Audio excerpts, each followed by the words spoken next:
नमस्कार, स्वागत है आप सभी लोगों का यूनिवर्सिटी यात्रा के इस अगले एपिसोड में, जहां हम लोग बातचीत करेंगे एक central university Rajiv Gandhi university के बारे में, जो कि आपके अरुणाचल प्रदेश में स्थित है। पहले इस यूनिवर्सिटी का नाम अरुणाचल यूनिवर्सिटी था, लेकिन 2005 में सोनिया गांधी ने इसके अरुणाचल यूनिवर्सिटी को रीनेम करके राजीव गांधी यूनिवर्सिटी कर दिया। 1984 में इंदिरा गांधी ने इसकी नींव रखी थी, इसका फाउंडेशन रखा था। तो इस यूनिवर्सिटी में कौन कौन से आपके कोर्सेज हैं, किस तरीके के यहाँ पर फैसिलिटीज, हॉस्टल्स, फी स्ट्रक्चर, सारी बातचीत हम लोग इस वीडियो में करने वाले हैं। राजीव गांधी यूनिवर्सिटी के साथ चीजें ऐसी हैं कि यहाँ पर इनका मेन कैंपस के अलावा इनके 45 एफिलिएटेड कॉलेजेस हैं, जहां पर जो है वो आपके कई सारे कोर्सेज जो है वो चल रहे होते हैं। ठीक है, तो उन सभी की बातचीत हम लोग करेंगे और सारी बातें मैं आपको समझाऊंगा और बताऊंगा। सबसे पहले यहां पर जैसे कि आप कुछ फोटोज देख सकते हैं। सबसे पहले कुछ बेसिक इंफॉर्मेशन, जैसे कि मैंने आपको बताया, इसका नाम पहले अरुणाचल यूनिवर्सिटी था। 2005 में सोनिया गांधी ने इस यूनिवर्सिटी को रीनेम किया। 4 फरवरी 1984 को इंदिरा गांधी ने इसकी फाउंडेशन, इसकी न्यू जो है वो यहां पर रखी थी। ये आपकी एक सेंट्रल यूनिवर्सिटी है, नैक की इसकी ए ग्रेड की यहां पर रेटिंग है, और ये अरुणाचल प्रदेश की राजधानी ईटानगर से लगभग यहां पर जो है वो 28-30 किलोमीटर की यहां पर ये दूरी पर स्थित है। इसके बाद अगर मैं आपसे जैसे बताया था कि इसके 45 एफिलिएटेड कॉलेजेस हैं और उनमें भी एडमिशन सीयूईटी के थ्रू यहां पर होता है। उसकी पूरी लिस्टिंग आपको इस वेबसाइट पे मिल जाएगी। मैं ये लिंक यहां दे दे रहा हूं और साथ ही साथ मैं आपको डिस्क्रिप्शन बॉक्स में भी लिंक दे दूंगा। आप सिंपली क्लिक करोगे, पूरी लिस्टिंग आपके सामने आ जाएगी। कौन कौन सी है, कहां उनकी लोकेशन है, वो कब स्टैब्लिश हुई थी, कौन से कोर्सेज है, वो पूरी लिस्टिंग है इनकी ऑफिशियल वेबसाइट पे। तो डिस्क्रिप्शन बॉक्स में आपको लिंक मिल जाएगा।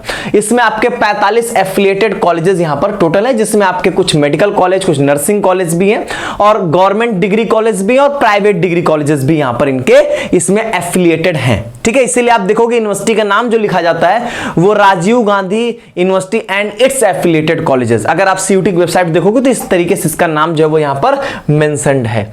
अब यहां पर अगर मैं बातचीत करता हूं कि यहां पर कोर्सेज कौन कौन से अवेलेबल हैं, सबसे पहले मैं आपको इनके मेन कैंपस के जो कोर्सेज हैं उनके बारे में बातचीत करता हूं, जिनमें अगर हम बातचीत करें तो नंबर ऑफ सीट्स जो होंगी वो आपको काफी कम देखने को मिलने वाली हैं। सबसे पहले अगर हम बातचीत करें तो बीए के यहां पर कौन कौन से कोर्सेज मिलेंगे। चूंकि एनईपी इंप्लीमेंटेड है तो 4 साल का यहां पर आपका कोर्स होगा। BA anthropology, BA psychology, sociology और बैचलर इन सोशल वर्क, ये आपको 4 कोर्सेज यहां पर देखने को मिलने वाले हैं। इनके लिए यहां पर सीयूटी की क्या क्या रिक्वायरमेंट्स है वो देख लीजिए।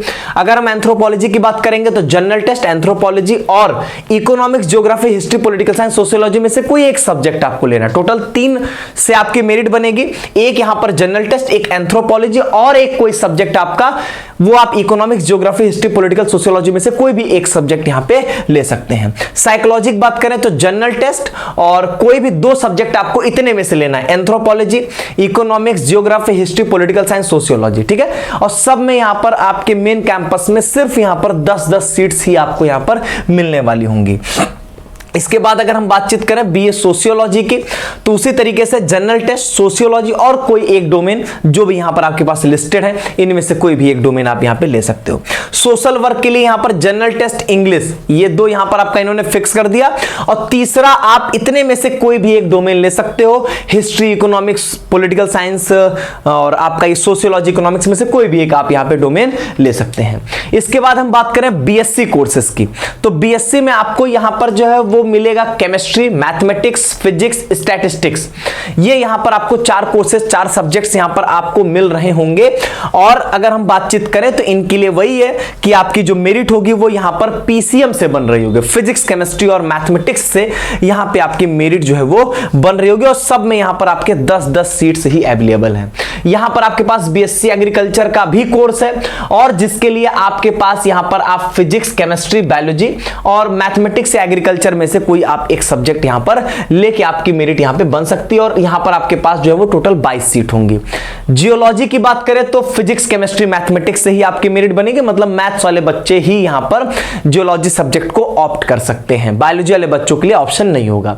Bachelor of computer application, BCA की अगर मैं बातचीत करूं तो जनरल टेस्ट, इंग्लिश और तीसरा आप डोमेन में आपका कंप्यूटर साइंस या मैथमेटिक्स, किसी से भी आप यहाँ पे मेरिट बन सकती है आपकी।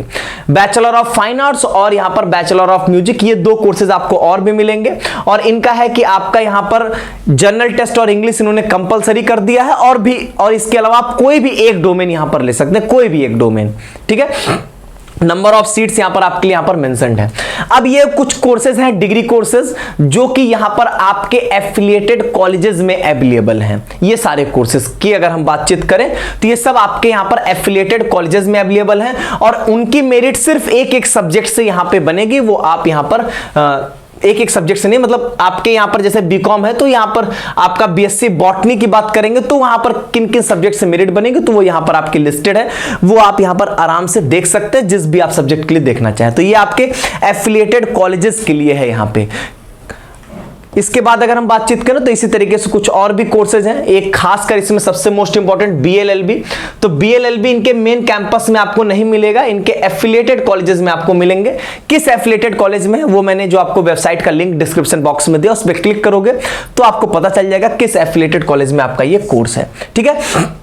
बाकी यहां पर मेरिट कैसे बनेगी वो यहां पर आपके सामने मेंशन है। आप इसको बहुत सिंपली इन्होंने मेंशन कर दिया है कि किस किस सब्जेक्ट से मेरिट बनेगी, वो आप यहां पर देख सकते हैं। इसके बाद अगर मैं यहां पर एलिजिबिलिटी की बात करूं, क्या एलिजिबिलिटी क्राइटेरिया, यहां पर एलिजिबिलिटी क्राइटेरिया का मतलब ये क्लास 12th में 2 चीजें होती हैं कि आप किस स्ट्रीम से होगे तब आप एलिजिबल होगे, और दूसरा कितने परसेंटेज की रिक्वायरमेंट है, मिनिमम कितने परसेंटेज की रिक्वायरमेंट है। तो अगर हम यहां पर बातचीत करें बीए के लिए, आप अगर देखोगे तो यहां पर जैसे अगर हम आपको बस इस एलिजिबिलिटी को कैसे पढ़ना वो मैं समझा देता हूं, ध्यान से देखिएगा। जैसे ये बीए एंथ्रोपोलॉजी है तो आप नोटिस करो तो इन्होंने मेंशन कर दिया कि आप साइंस में रहोगे और इंग्लिश आपका एज अ सब्जेक्ट आपके 12th बोर्ड में होना चाहिए। कोई परसेंटेज क्राइटेरिया नहीं होता, इसका मतलब है कि आपको बस पास होना जरूरी है, कोई 45, 50, 55, 60% की रिक्वायरमेंट नहीं है। लेकिन ये कंपलसरी है कि साइंस बैकग्राउंड से होंगे आप, मतलब वही है पीसीएम पीसीबी, और इंग्लिश लैंग्वेज सब्जेक्ट आपके क्लास 12th में होना चाहिए। बस यही आपको ध्यान देना है। ऐसे साइकोलॉजी में भी वही चीज है कि साइंस में रहने चाहिए और यहां पर आप जो इंग्लिश एज अ सब्जेक्ट रहेगा। सिमिलरली इन्होंने सोशियोलॉजी में भी ये बात बोली है, और ये चीज इन्होंने फिर आगे सब में आप इस तरीके से देख सकते हो।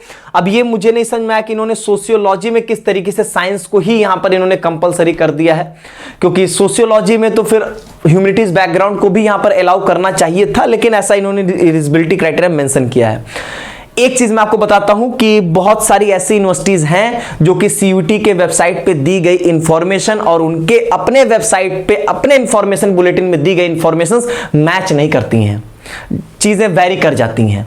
तो फाइनलाइज चीजें कब होंगी? पहली बात तो हम इसको हर तरीके से होता है ना कि वेल प्रूफ करना, वो कोशिश करते हैं कि चीजें आपके लिए एकदम सटीक दी जाए, लेकिन अगर कोई चेंजेस होंगे जब यहां पर काउंसलिंग प्रोसेस शुरू होगा तब एक बार उनकी तरफ से एलिजिबिलिटी क्राइटेरिया को कंफर्म किया जाता है, तब वहां पर सारी चीजें जो होंगी वो क्लियर हो जाएंगी, ठीक है। फिलहाल आप ये यहां पर जो अभी लिखा है हम तो वही मान के चलेंगे कि इन्होंने जैसे अब यहां पर था ये, चलिए अब बीएससी के कोर्सेज है तो उसमें ठीक है कि साइंस प्लस इंग्लिश का सब्जेक्ट हो, कोई दिक्कत नहीं है, लेकिन अब ह्यूमैनिटीज के सब्जेक्ट में आप मांगोगे तो दिक्कत है। अब यहां पर ठीक है कॉमर्स के लिए इन्होंने बोला कि आप 12th बोर्ड आपका कॉमर्स से होना चाहिए, बस इन्होंने एक क्राइटेरिया मांगा और कुछ नहीं मांगा इन्होंने यहां पे। इसी तरीके से साइंस के कोर्सेज आ गए तो वहां पे फिर साइंस मांग रहे हैं तो कोई दिक्कत नहीं यहां पर, ठीक है।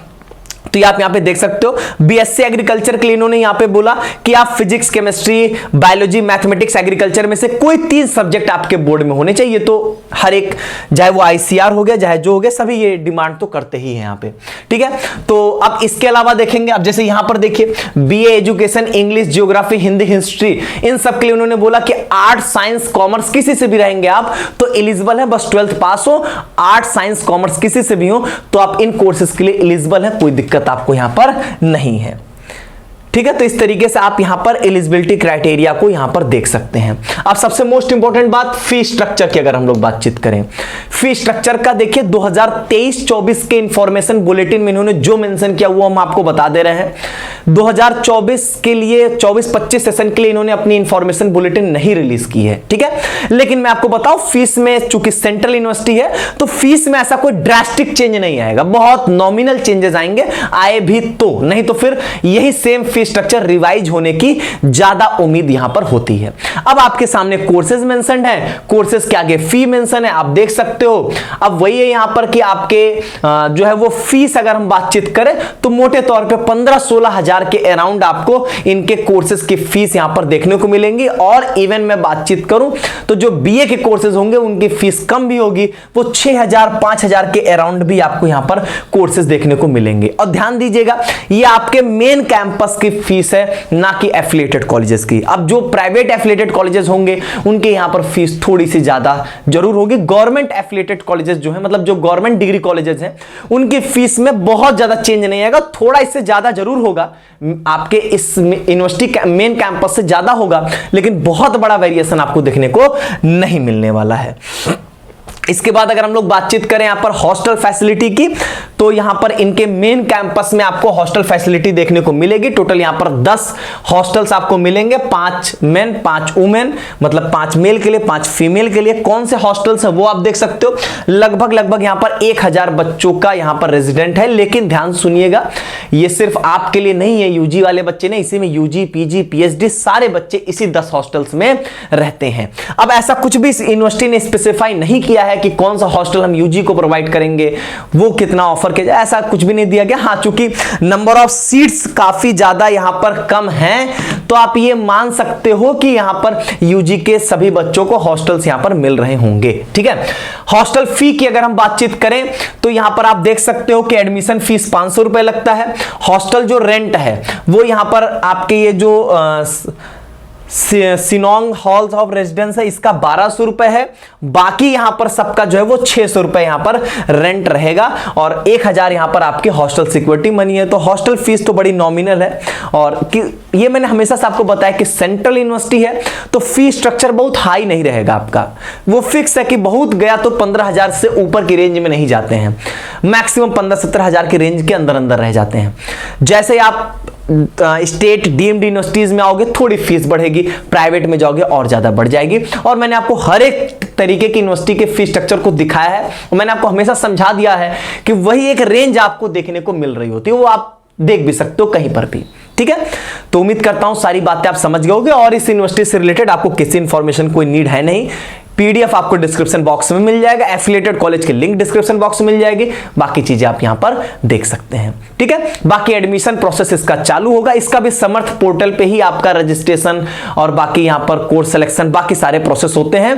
तो वो जब स्टार्ट होगा तो प्रॉपर उसकी वीडियो और सारी चीजें आपकी वहां पर इंफॉर्म की जाएंगी। अभी फिलहाल हम लोग इतना ही हमारे लिए जरूरी है जानना, इसके अलावा आपके लिए कुछ भी इंपॉर्टेंट नहीं है। ठीक है, चलिए आज की वीडियो में बस इतना ही। फिर मिलेंगे यूनिवर्सिटी यात्रा के अगले एपिसोड में। जिस यूनिवर्सिटी की आप डिमांड करोगे वही यूनिवर्सिटी आपको अगले एपिसोड में देखने को मिलेगी। बहुत बहुत धन्यवाद।